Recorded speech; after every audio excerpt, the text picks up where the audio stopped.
ಕೊಯ್ದಾಕಿದ್ರು ಸ್ಕೂಲಿಗೆ ಹೋಗಕ್ಕೆ ನಮಗೆ ಭಯ ಆಗ್ತಿತ್ತು. ವಾರ ಸ್ಕೂಲಿಗೆ ಬಂದೆವು. ಯಾವತ್ತಪ್ಪ ಹೊಸ ವರ್ಷ ದಿನನ ಯಾವತ್ತು ಕೊಯ್ದಾಕಿರೋದು? ಹೊಸ ವರ್ಷ ದಿನ. ಮೇಷ್ಟಿಗೆ ಹೇಳ್ಬೇಕು, ನೀವೆಲ್ಲ ಇನ್ಫಾರ್ಮ್ ಮಾಡ್ಬೇಕು ತಾನೆ. ಮೇಷ್ಟಿಗೆಲ್ಲ ನಿಂಬೆಹಣ್ಣು ಕೊಯ್ದಾಕಿದ್ರೆ ನಮ್ಗೆ ಭಯ ಆಗುತ್ತೆ ಅಂತ. ಮೇಷ್ಟ್ರಿಗೆ ಹೇಳಿದ್ರಾ? ಮೇಷ್ಟ್ರು ಏನು ಹೇಳಿದ್ರು? ಊರಿನ ಗ್ರಾಮಸ್ಥರು ತಿಳಿಸಿದ್ದಾರೆ ಅವರು. STMC ಸದಸ್ಯರಿಗೆ ತಿಳಿಸವ್ರೆ. ಅವರೇ ಎಲ್ಲ ಬಂದು ಕ್ಲೀನ್ ಮಾಡಿ ಬಾಚಾಕಿದ್ದಾರೆ. ನನ್ನ ತಾಯಿ ಸುರೇಶ್ವರಿ ಎಲ್ಲರೂ ನನಗೂ ಅವ್ರು ಗೊತ್ತಾಯಿದ್ರು ಹೋಗ್ತಾ ಇದ್ದೆ. ನಾನು ಅವ್ರು ಇದನ್ನು ಕರ್ಕೊಂಬಂದಾಗ ಅಲ್ಲಿ ಹೋದಾಗ ನನಗೂ ಯಾಕೆ ಮನಸ್ಸು ಬಂತು. ನಾನು ಅಣ್ಣಗೆ ಕೇಳಿದೆ, ಸ್ವಾಮಿ ನಾನು ಕರ್ಕೊಂಬರೋಣ ಅಂತಿದ್ದೀನಿ, ಹೆಂಗೆ ಮಾಡೋಣ ಅಂತ ಕೇಳಿದೆ. ಆಯ್ತಪ್ಪ ಅಮ್ಮ ಇರೋದು ಕರ್ಕೊಂಡೋಗಪ್ಪ ಅಂತ ಹೇಳಿ ಬರ್ತೀನಿ ಅಂತ ನಿರ್ಧಾರ ತಗೊಂಡು ಮಾಡಿರೋ ನಮಗೇನು ಒಳ್ಳೆಯದೇ ಆಗೈತೆ. ಕರ್ಕೊಂಬಂದೇವು, ಬೋರ್ ಮಾಡ್ತು, ನೀರೂ ಸಿಕ್ಕಿವೆ ಚೆನ್ನಾಗಿ, ಏನು ತೊಂದರೆ ಇಲ್ಲ.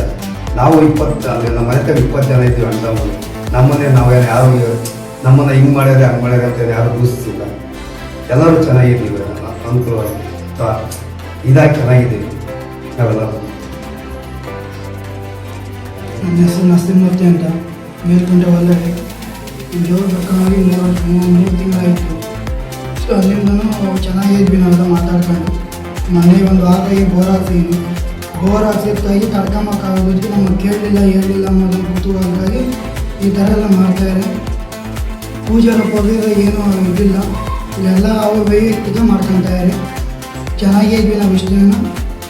ಅವರಾಗಿ ವಾರದಿಂದ ಬಡಿಸ್ಕೊಂಡು ಇದು ಮಾಡ್ತಾಯಿದ್ದಾರೆ. ಚೆನ್ನಾಗಿದ್ವಿ, ದೇವ್ರು ಬಂದವ್ರ ಮೇಲೆ ಚೆನ್ನಾಗಿದ್ವಿ. ಈ ವಾರದಿಂದ ಈ ಥರ ಉಟ್ಕೊಂಡ್ರೆ ಮುಂಚೆಯಿಂದ ಚೆನ್ನಾಗಿದ್ವಿ, ದೇವ್ರು ಬಂದವ್ರ ಮೇಲೆ ಚೆನ್ನಾಗಿದ್ವಿ. ಅಂದರೆ ಯಾವ ವಿಚಾರಕ್ಕೋಸ್ಕರ ನೀವು ಮುನ್ಸ್ಕೊಂಡು ಬಂದಿರೋದು? ವಿಚಾರ ಅಂದರೆ ಬೋರ್ಗೆ ಹಾಕಿಸ್ಲಲ್ಲ, ಕೇಳಿ ಹಾಕಿಸ್ಲಿಲ್ಲ ನಮ್ಮದು ವಿಚಾರ ಅಷ್ಟೇ. ವಿಚಾರಪ್ಪ ಅದೇನು ತಪ್ಪಿದೆ. ಇವ್ರು ಬಡಿಸ್ಕೊಂಡ್ರೆ ಅಷ್ಟೇ.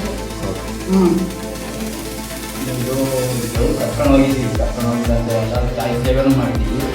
ನಮಗೆ ನೀರಿರಲಿಲ್ಲ, ಫಸ್ಟು ನೀರಿರಲಿಲ್ಲ. ತಾಯಿ ಕೇಳ್ಕೊಂಡು ಬಂದು ನಿಂತ್ಕೊಂಡು ನಿಜಪ್ಪ ಅಂತ ಬಸಪ್ಪ. ಕೆಲವು ಜನ ಹೇಳಿದ್ರು 10,000 ಅಡಿ ಬರೋದ್ರೂ ನೀರಿಲ್ಲ ಅಂತ.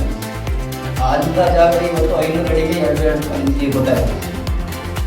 ತಕ್ಷಪಟ್ಟಿ ನಾವು ಈ ಹಾಗಾಗಿ ಸಿಕ್ಬಿಟ್ರೆ 500 ಅಡಿಗೆ ಓಡ್ತಾ ಇದ್ವು.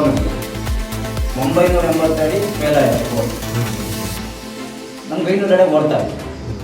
ಇವಾಗ ಈಗಲೂ ಚೆನ್ನಾಗಿ ಓಡ್ತಾ ಇದೆ, ಚೆನ್ನಾಗಿ ಓಡ್ತಾ ಇತ್ತು. ಕುಟುಂಬಕ್ಕೆ ಒಳ್ಳೇದೇ ಆಗಿದೆ. ಸುಮಾರು ಈಗ 8-10 ವರ್ಷದಿಂದ ಆಗದೇ ಇರೋ ಕೆಲಸಗಳು ಈ 1-1.5 ತಿಂಗಳಲ್ಲಿ ಆಗ್ತಾ ಇದೆ. ವೈಯಕ್ತಿಕವಾಗಿ ಅಣ್ಣಾದಿಂದಲೇ ನಮಗೆ ಬೋರ್ ಹಾಕ್ಸಿದ್ಮೇಲೆ ನಮಗೆ ಭಾಳ ಕುತೂಹಲ ಜಾಸ್ತಿ ಆಗಿಬಿಡ್ತು. ಅದರಿಂದ ನಮ್ಮನ್ನು ಮಾತಾಡ್ಸೋಕ್ಕೆ ಇದಾಗ್ತಾ ಇಲ್ಲ. ಆ ವೈಯಕ್ತಿಕವಾಗಿ ಸ್ವಾಮಿಯಿಂದ ಯಾವ ಇದೂ ಇಲ್ಲ, ಏನಿಲ್ಲ. ಆ ತಾಯಿ ಬಂದೋದ್ಮೇಲೆ ನಾವು ಚೆನ್ನಾಗಿದ್ವಿ ಎಂಬ ಉದ್ದೇಶದಿಂದ ಈ ಸ್ಥಳ ನಮಗೆ ಇದು ಮಾಡ್ಯಾರ. ದೇವರುಗಳ ಹೆಸರಲ್ಲಿ ಗೊಲ್ಲಹಳ್ಳಿ ಗ್ರಾಮದಲ್ಲಿ ಸುಮಾರು ದಿನಗಳಿಂದ ಶಾಲಾ ಆವರಣದಲ್ಲಿ ನಿಂಬೆಹಣ್ಣು ಕತ್ತರಿಸಿರುವುದು, ತೆಂಗಿನಕಾಯಿ ಹೊಡೆದಿರುವುದು ಹಾಗೂ ಇನ್ನಿತರೆ ಚಟುವಟಿಕೆ ನಡೆಸಿರುವುದು ಗ್ರಾಮಸ್ಥರು ಆರೋಪ ಮಾಡಿರುತ್ತಾರೆ. ಈ ಆರೋಪ ಸರಿಯಾಗಿದ್ದರೆ ಸಾಕ್ಷಿಯನ್ನು ಕೊಡಿ, ಫೋಟೋ ಅಥವಾ ವಿಡಿಯೋ ಇದ್ದರೆ ನೀಡಿ. ಇಲ್ಲವಾದರೆ ಇದು ವೈಯಕ್ತಿಕ ದ್ವೇಷದ ಕಾರಣವಾಗಿರುತ್ತದೆ. ವ್ಯಕ್ತಿಯು ತಮ್ಮ ಊರಿಗೆ ಕರೆದುಕೊಳ್ಳುವ ಸಂದರ್ಭದಲ್ಲಿ ರಸ್ತೆಗಳಲ್ಲಿ ಸರ್ವೇ ಸಾಮಾನ್ಯವಾಗಿ ದೇವರುಗಳ ಆಚಾರದಂತೆ ನಿಂಬೆಹಣ್ಣು ತುಳಿಯುವುದು, ತೆಂಗಿನಕಾಯಿ ಹೊಡೆಯುವುದು ರೂಢಿ ಪದ್ಧತಿ ಆಗಿರುತ್ತದೆ. ಆದರೆ ಗ್ರಾಮಸ್ಥರು ಶಾಲೆಯ ಮುಂಭಾಗ ಮತ್ತು ಒಳಭಾಗದಲ್ಲಿ ನಿಂಬೆಹಣ್ಣು ಕತ್ತರಿಸಿರುವುದು, ತೆಂಗಿನಕಾಯಿ ಹೊಡೆದಿರುವುದು ಮತ್ತು ಇನ್ನಿತರೆ ಚಟುವಟಿಕೆ ನಡೆಸಿರುವುದು ದೇವರು ಗ್ರಾಮಕ್ಕೆ ಬಂದ ಸಂದರ್ಭದಲ್ಲಿ ದೇವರುಗಳ ಜೊತೆ ಬಂದ ವ್ಯಕ್ತಿಗಳು ಎಂದು ಆರೋಪಿಸುತ್ತಾರೆ. ಇದಕ್ಕೆ ಯಾವುದೇ ಪುರಾವೆಗಳಿಲ್ಲ. ಅಂದರೆ ಫೋಟೋ, ವಿಡಿಯೋ ಅಥವಾ ಶಾಲಾ ಶಿಕ್ಷಕರಾಗಲಿ ಶಿಕ್ಷಣ ಇಲಾಖೆಯವರಾಗಲಿ ಯಾವುದೇ ದೂರನ್ನು ನೀಡಿರುವುದಿಲ್ಲ ಅಥವಾ ತಿಳಿಸಿರುವುದಿಲ್ಲ. ಇದು ಗೊಲ್ಲಹಳ್ಳಿ ಗ್ರಾಮಸ್ಥರ ಮತ್ತು ದೇವರುಗಳ ಜೊತೆ ಬಂದ ವ್ಯಕ್ತಿಗಳ ವೈಯಕ್ತಿಕ ದ್ವೇಷವನ್ನು ದೇವರಿನ ಮೇಲೆ ಹಾಕಿ ಶಾಲೆ ಇರುವುದನ್ನು ನೆಪ ಮಾಡಿಕೊಂಡು ಆರೋಪ ಮಾಡಿರುತ್ತಾರೆ. ಆರೋಪ ನಿಜವಾದಲ್ಲಿ ಸಾಕ್ಷಿ ಆಧಾರವನ್ನು ನೀಡಿ.